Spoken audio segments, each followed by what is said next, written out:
All right, so we've done lots of experiments where we're trying to bind activated carbon to initially ethylene diamine and then ultimately to EDTA, right? So we can get activated carbon with EDTA. We've also been binding, trying to do the same thing where we just bind chitosan, and this one we don't need ethylene diamine, we just bind it directly to EDTA, okay? So for the binding of activated carbon to ethylene diamine, we've tried oxidized activated carbon and non-oxidized activated carbon.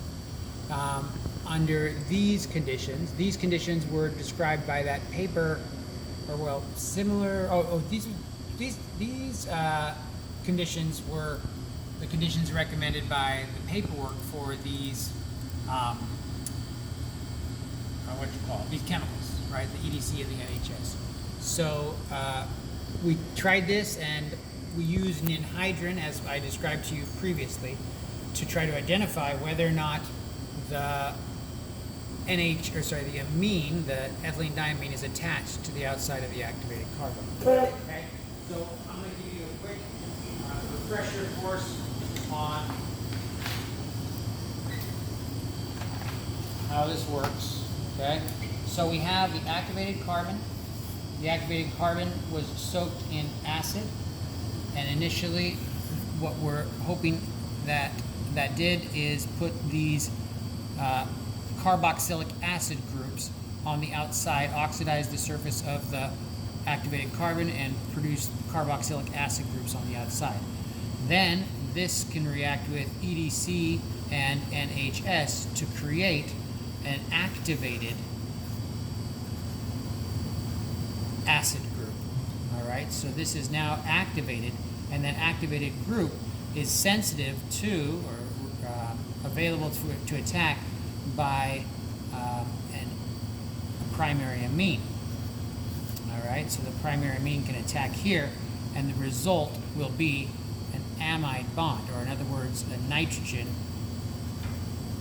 now bound to the activated carbon.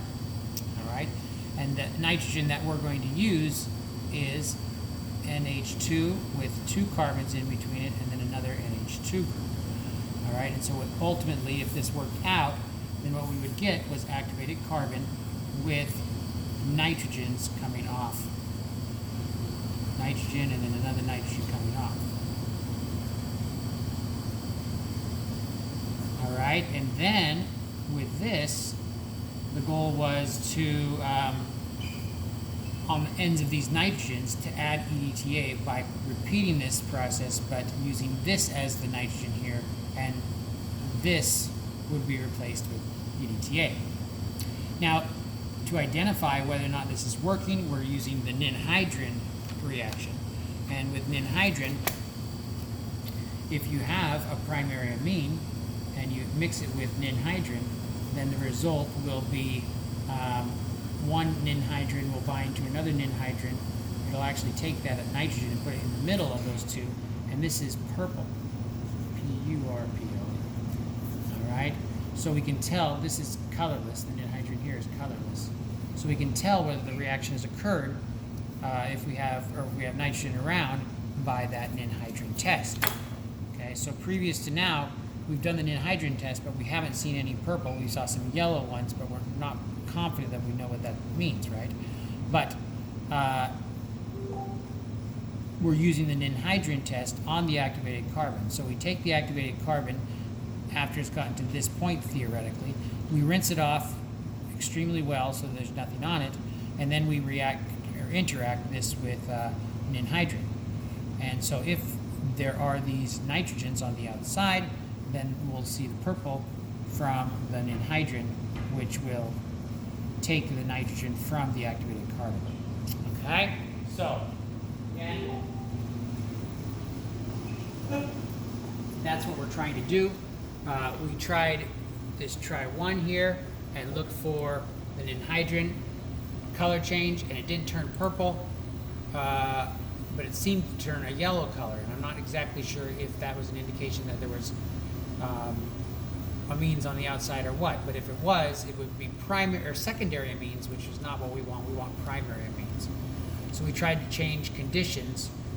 We used a less reaction time, but we tested for ninhydrine, and there was a slight yellow color, but not purple, which suggested that perhaps to us, I thought maybe this yellow here was an indication that we weren't actually getting a reaction, and so this slight yellow here again was an indication that there was possibly just the same thing, but not as much, no reaction yet. So we tried it with non-oxidized activated carbon to see what we would get, and we did not get any the ninhydrine on the activated carbon did not. So the ninhydrine did not turn purple. Okay, and that was the case also with 4. Okay, so 4 was oxidized activated carbon, adding the EDC with the ethylene diamine in one mixture. So in the described procedure, it was telling us to separate the EDC and NHS from the amine. But here we mixed it together because we saw some other literature that suggested that mixing it together would work. Again, the ninhydrine didn't turn purple. So we looked up a different paper, and in this paper here, they attach in vitro evaluation of chitosan EDTA conjugate polyplexes as nanoparticulate gene delivery systems.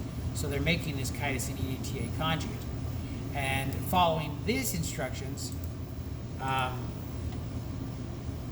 if we follow those instructions, what we find is that that was try 5 and 7 here. Or no, just try 5. We just did try 5. And we did the Ninhydrine test, and here you can see what the Ninhydrine test looks like.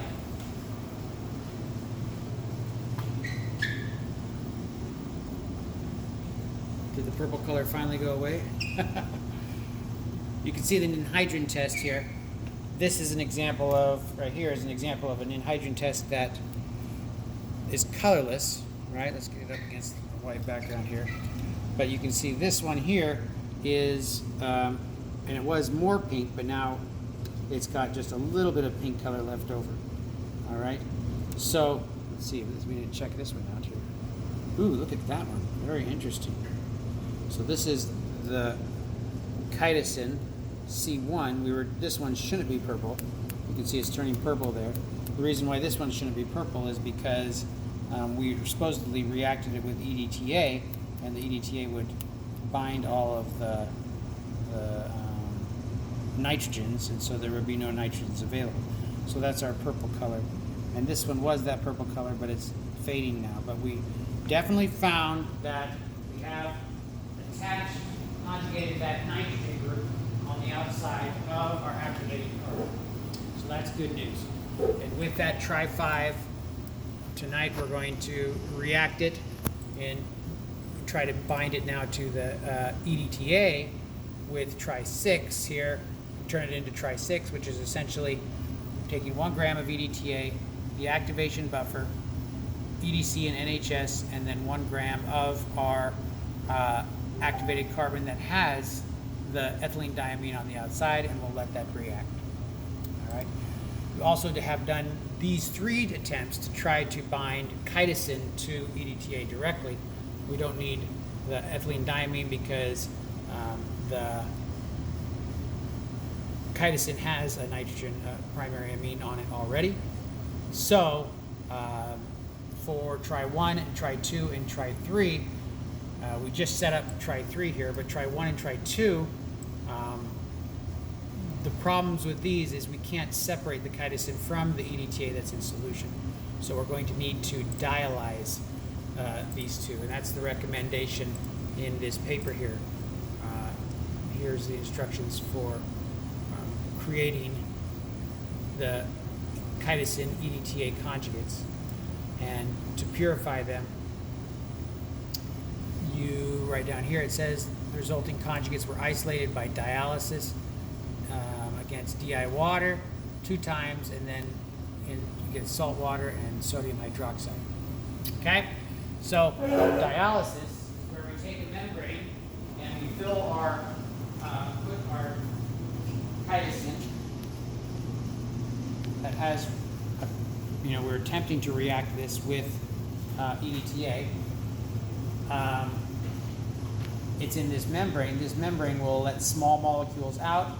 Water can come in and out. EDTA can come in and out. Anything else can come in and out, but the chitosan won't be able to come out. So here we have try 1 and try 2. So we're going to let them dialyze, and we'll come and take a look at them tomorrow. It's going to take multiple dialysis steps, though, so this is going to be a while. All right, that's it.